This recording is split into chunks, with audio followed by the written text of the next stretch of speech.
Welcome to Bridge the Gap, a show where we aim to build a bridge of understanding between opposing views. Each episode you'll see our participants sit down to discuss some thought-provoking statements. I would engage in an open relationship. If they disagree with the statement, they'll leave their seat and allow those that agree to explain themselves. I've been in one, so.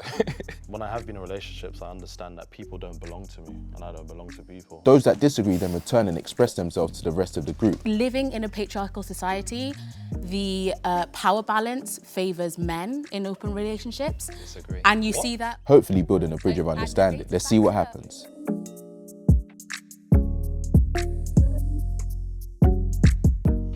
would engage in an open relationship. Oh, I agree, yeah. I've realised that.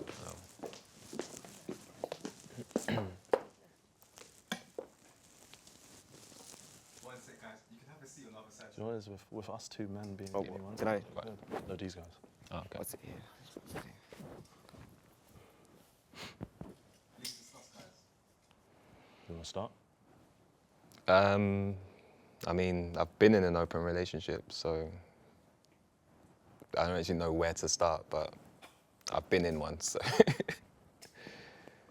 Yeah, I haven't necessarily been in one, but I think when I have been in relationships, I understand that people don't belong to me and I don't belong to people. I think the idea of ownership in relationships is quite toxic, and there's this idea that it's mine and it's only mine, no one else can have it. So going back to the idea that I could engage in one, I think I could, because I'm not really possessive, as I said, not really territorial. And I understand not one sole person can meet your every need. That's why you might have platonic friendships. And if someone wants to do something else, it's not necessarily a reflection of you, it's the reflection of them. Some people's issues are more deep-rooted than your existence, is what I kind of like to say and live by. There is one point where it's like, that you touched on, where if you have a lot of needs, for example, it might be unrealistic of one person to be able to fulfill all of those needs. I feel like in some instances that may be the case, but then there's the other sense where it's like, there's the theory of being in an open relationship, and then there's the actual practice of being in it, and a lot of people can't necessarily get over how it actually is, do you know what I mean, or how it might make you feel. But everyone's built differently, and I don't know, I'm in a position where it's like, if there is, I guess there's this whole thing of, if you're happy with one person, but then if you have like lots of people that make you happy as well, you may necessarily have to like cut the relationship or cut the bond with those other people because you have a person. So the way your bond might develop with other people has to have a ceiling, and I don't like that. And I think to most people, even if you're just going to be in a monogamous relationship, you know, you learn something different from everyone, regardless who you engage with. And I think, I'm not saying it's this kind of like scattergun approach to being with different people in a relationship, but someone might meet your emotional needs better than your current partner does. You know, everyone's got, as you said, some people have so many needs. I think it's a little bit burdensome to put it all on one person. I think it's unfair. Most people can't handle themselves, but they want someone else to handle them. Interesting. Yeah, you have to definitely, there's a lot of self-work that goes into it, for sure. I feel like you have to understand yourself, and you have to understand yourself, like, and be able to articulate yourself and how you feel about certain things to a degree over a period of time for it to like continue being effective, if that makes any sense. But there's perks. There's perks. Well, you know it more than me. So yeah. Cool. Let's have everyone else back in. This fly must really smell sweet, number one,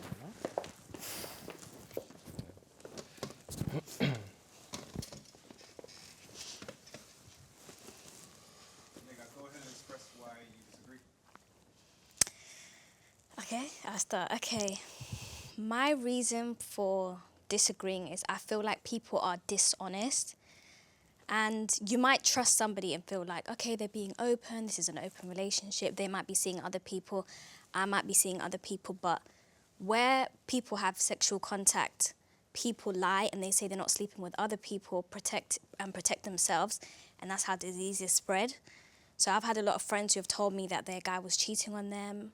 And I guess in an open relationship, the only difference is that it's open with the communication. But even then, there's jealousy, and then there's diseases and STDs and lies and trauma. And when you're open, the other person is not your all, like you were saying.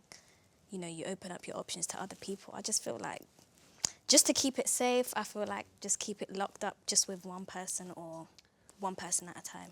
Honesty is actually gone. Yeah, I was also going to say that for me, similarly, I wouldn't be in an open relationship ever. I think my reasons are you get a lot more emotionally, spiritually, on a kind of relational level when there are two people in a monogamous relationship. And especially when you extrapolate that to the ultimate form of a monogamous relationship, which is marriage, and then the legal protections that you get with marriage compound that even more. So I think that you don't have that safe space when you're in an open relationship. And I also think living in a patriarchal society, the power balance favors men in open relationships. Disagree. And you see that. It does. The data backs it up. Wait, The data backs it up. When you What look at the data? data worldwide in terms of how many relationships are polygamous, so a man with multiple women versus a polyandrous, I believe, which is a woman with multiple men, it's kind of on a ratio of 1,000 to 1. So it's In terms of it happening, or? in terms of it happening, and in terms of being Yeah, culturally it's- accepted, in terms of being suggested, in terms of being recognised. 2% of the world does polygamy. 11% of that, 11% of sub-Saharan Africa is, polyamorous relationships, polygamy. But this idea that it benefits men entirely, it doesn't benefit women, it's a gross misreading of history. Because back in the end of the day, what people forget is when there were more hands that needed to tend to something, you needed a bigger family. Typically, men took on wives, but that man had to provide for each of those women. Heavy is the head that wears the crown, and it's not as simple as a guy. It just benefited him. That was hard work, and there's tribes, in Nepal and India who they practice fraternal polyandry, where it's one wife, many husbands, but she marries the brothers.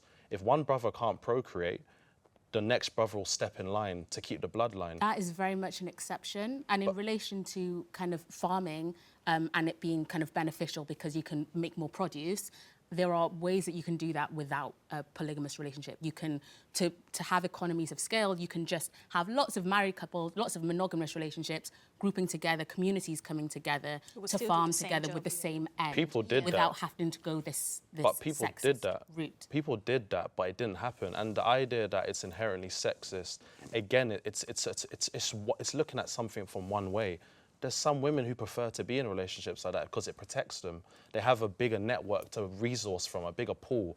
And I think your idea is communitarianism, the idea that a village raises a child, but sometimes there's more people in that village that can all protect one another. But we don't live in those times anymore. Yeah. I think the main question was, do you think you can be in an open relationship? And I think that just goes back to it just being subjective to the person. If I can be in an open relationship and if you can't be in an open relationship, that's based on how you are and how you're networked and how I am and how I'm, created or how I work.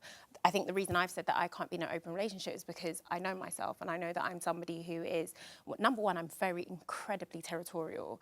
I don't like the idea of sharing, not, my person, not my food. I don't like sharing. And I just think, just kind of back to what you were saying in terms of you feel like with monogamy, it's kind of the sense of ownership. I don't think it's a sense, I don't really agree. I think when you are in a relationship with somebody and you both have an understanding that, I'm committed to you and you are committed to me, like you were saying, there's so many benefits to that. There's so many positives to that. That's not saying that there's so many negatives to being in an open relationship. But I think if two people are of the same mindset and are of the same understanding that, I have the capabilities to be in an open relationship and I'm happy to be in an open relationship, and that understanding is clear between the both of them, then all the best, do what you need to do. But I think, you know, just back to the question of, do you think you are capable of being in an open relationship? I think being in any kind of relationship requires you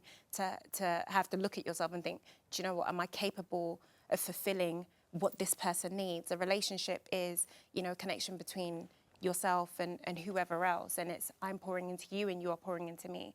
Can I do that in this situation? And I think once you establish that and you know what your capabilities are, how far you are willing to go, then you can kind of answer that question. So. Yeah, in a similar way, I would say for me, I would prefer not to be in a polygamous or polyamorous relationship, simply because I do think, you were talking about, for example, finding the people that best meet your needs, whether that's emotional, physical, whatever. I feel like that can be true, but also I feel like the amount of time and energy you can invest into someone is limited.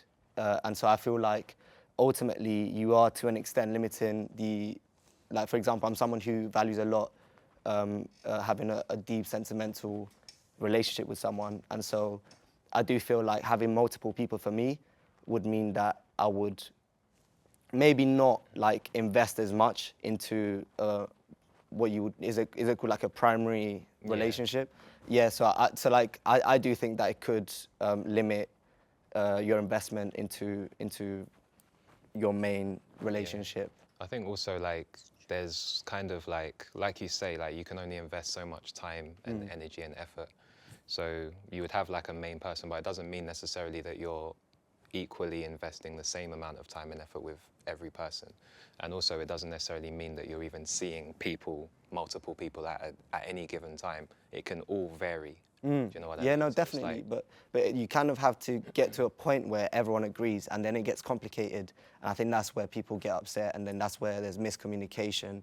And honestly, that's just long. Like that can get to a point where it's just long. So. And I think just back to the point that you were making in terms of it's impossible for you to almost get all of your needs from one person. I don't think we were made to be able to pull every single thing that we need spiritually, emotionally, mentally, all from one person. That's why we have family. That's why we have a community. I believe you can have one primary partner who meets those needs to a certain extent, but then you then resource, or you then outpull into, I guess, your community, your friends, your family. I don't think it's necessarily a reason to justify being with multiple people because you can't get all of the things that you need from one person. I think you absolutely can get a lot of things that you need from one person. I've experienced it, and I'm very happy here. But at a time when I guess maybe he is unable to maybe go the full distance in terms of giving me everything that I need. That's why I have family. That's why I have a community. And I think, once you understand that, then... What's your views on having like male friends in the relationship? I believe if my male friend is respectful to my partner and he's respectful to my relationship, and vice versa, because I could have a male friend who also has a partner as well and I'm respectful to his situation, I don't think there's anything wrong with it. And I think if the person I'm with, ultimately, I've given that person the respect and enough insight into what this relationship is, then I don't see anything wrong with it. I have a question. Why you ask? Because there'll be situations where, for example, like, let's say I'm in a relationship, a monogamous relationship, and I want to go somewhere with another female. It'll be a problem. Do you know what I mean? Even is that what if, you've like, experienced in the past? Yeah, even if we're not like seeing or doing anything, let's just say you want to let's say you want to go to another country with another female, and you're in a relationship. Do you know I what I think mean? that boils down to trust, though. Most women would not find it acceptable to go to another country with another woman. But you can't say that because you haven't met most women.